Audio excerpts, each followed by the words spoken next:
Baru mau ngegas, Arsenal malah pasang portal otomatis buat nutup jalan. William Saliba bukan cuma dikunci, udah digembok, dirantai, terus dilempar passwordnya ke laut mati. Real Madrid boleh punya sejarah, trofi, dan stadion mewah, tapi sayangnya nggak bisa ngerebut hati pemain yang udah ngerasa London kayak rumah sendiri. Jadi kalau Madrid masih ngarap, ya silakan, asal jangan lupa bawa kunci Inggris, tukang las, dan doa banyak-banyak. Arsenal terus menunjukkan keseriusannya dalam membangun skuad yang tidak hanya kuat di atas kertas, tetapi juga kompetitif dalam menghadapi ketatnya jadwal dan tekanan di berbagai kompetisi.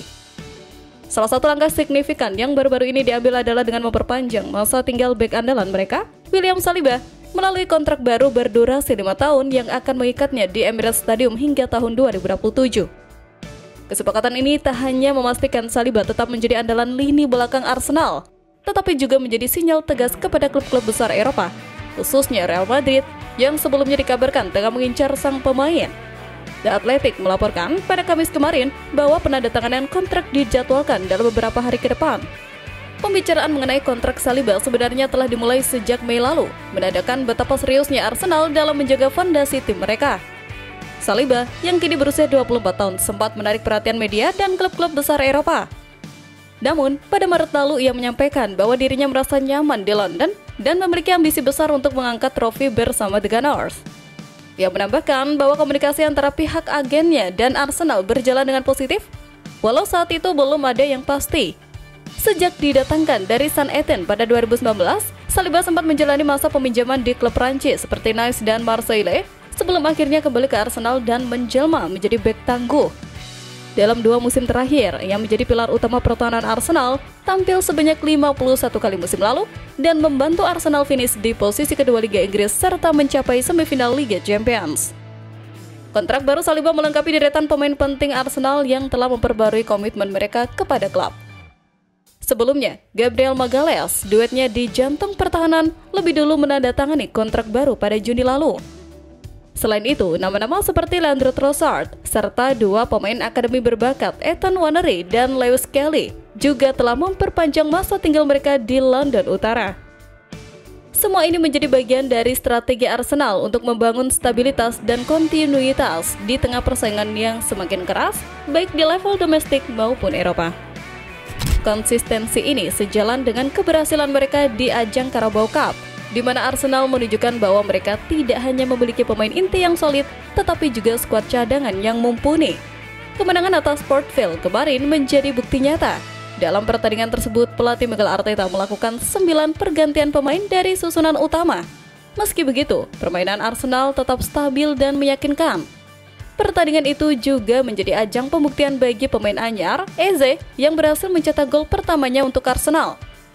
Meski bermain dalam suasana dingin di Vale Park dan bukan di panggung mega seperti Emirates Stadium, Eze tetap tampil penuh determinasi. Ia dipercaya menjadi playmaker sentral, posisi baru yang menuntut visi dan kreativitas ekstra. Hasilnya, Eze melewati ujian dengan gemilang, membuktikan bahwa dirinya bisa menjadi andalan di lini tengah. Gol yang dicetak Eze lahir dari skema serangan cepat khas Arsenal dan menjadi awal yang sempurna. Meski demikian, Port Vale tidak langsung runtuh. Mereka tetap berusaha tampil gigih, namun Arsenal tetap mendominasi permainan sepenuhnya. Statistik mencatatkan bahwa Arsenal menguasai lebih dari 80% penguasaan bola dan tidak kebobolan satupun tembakan tepat sasaran, menandakan ketangguhan lini belakang yang tetap solid meskipun banyak rotasi.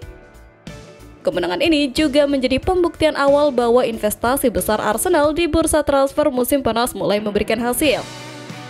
Dengan mendatangkan 8 pemain baru, Arteta tak hanya memperkuat skuad inti, tapi juga memperluas pilihan taktik dan rotasi. Tujuannya jelas, Arsenal ingin tetap kompetitif di 4 ajang, Premier League, Liga Champions, FA Cup, dan Carabao Cup. Meski begitu, tantangan sebenarnya belum dimulai. Hingga pekan kelima Premier League musim ini, Arsenal berada di peringkat kedua dengan 10 poin, tertinggal 5 angka dari Liverpool yang sejauh ini tampil sempurna. Jika Arsenal ingin tetap berada dalam perburuan gelar, mereka tidak boleh terpeleset lagi. Dan ujian terdekat mereka adalah pertandingan tandang ke James Park, markas Newcastle United yang terkenal angker bagi The Gunners. Dalam 5 lawatan terakhir Arsenal ke kandang Newcastle, mereka hanya menang 1 kali dan mengalami 4 kekalahan, termasuk 2 kekalahan pahit di semifinal Carabao Cup musim lalu. Newcastle bahkan menyingkirkan Arsenal dengan agregat 4-0 dan kemudian keluar sebagai juara setelah menundukkan Liverpool di final. Kekalahan Arsenal di kandang Newcastle juga pernah terjadi di saat-saat krusial. Pada 2021-2022, mereka tumbang 0-2 dan gagal lolos ke Liga Champions karena kalah bersaing dengan Tottenham. Musim berikutnya, mereka sempat menang 2-0 namun tetap gagal meraih trofi karena terpeleset di pertandingan lain. Di musim 2023-2024, mereka kembali kalah 0-1 karena gol kontroversial Anthony Gordon yang prosesnya melibatkan dugaan bola keluar lapangan dan pelanggaran terhadap pemain bertahan Arsenal. Wasit tetap mengesahkan gol tersebut dan Arsenal tidak mampu membalas hingga akhir laga.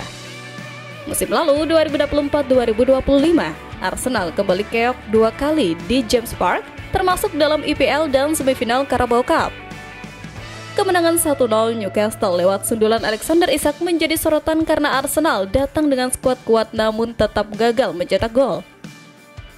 Kekalahan demi kekalahan ini menegaskan bahwa James Park masih menjadi momok yang harus ditaklukkan. Kini, laga melawan Newcastle tidak hanya penting untuk klasemen, tapi juga untuk mentalitas dan momentum tim. Dengan Liverpool sudah memimpin 5 poin, Arsenal harus segera merespon atau mereka akan semakin tertinggal. Manajer Mikel Arteta dalam konferensi pers mengakui bahwa laga di kandang Newcastle adalah salah satu pertandingan tandang paling sulit di Liga Inggris. Ia menegaskan bahwa timnya sudah tahu apa yang akan mereka hadapi dan bahwa tidak ada kejutan lagi terkait atmosfer serta intensitas pertandingan di sana. Diskusi seputar laga ini pun ramai di kalangan pengamat sepak bola. Dalam podcast Stick to Football, Ian Wright semula memprediksi hasil imbang 1-1. Namun kemudian mengubah prediksinya dan menyatakan bahwa Arsenal harus menang agar tidak tertinggal jauh dari Liverpool. Gary Neville mengingatkan bahwa hasil imbang hanya akan memperlebar jarak menjadi 7 poin. Roy Keane justru memprediksi Newcastle menang 2-1, mencerminkan keraguannya terhadap daya tahan Arsenal di laga besar. Di sisi lain, Troy optimis Arsenal mampu mengatasi tekanan dan membawa pulang 3 poin dari Newcastle. Sementara itu, berbagai media Inggris mulai mempertanyakan pendekatan taktis Arteta di pertandingan besar.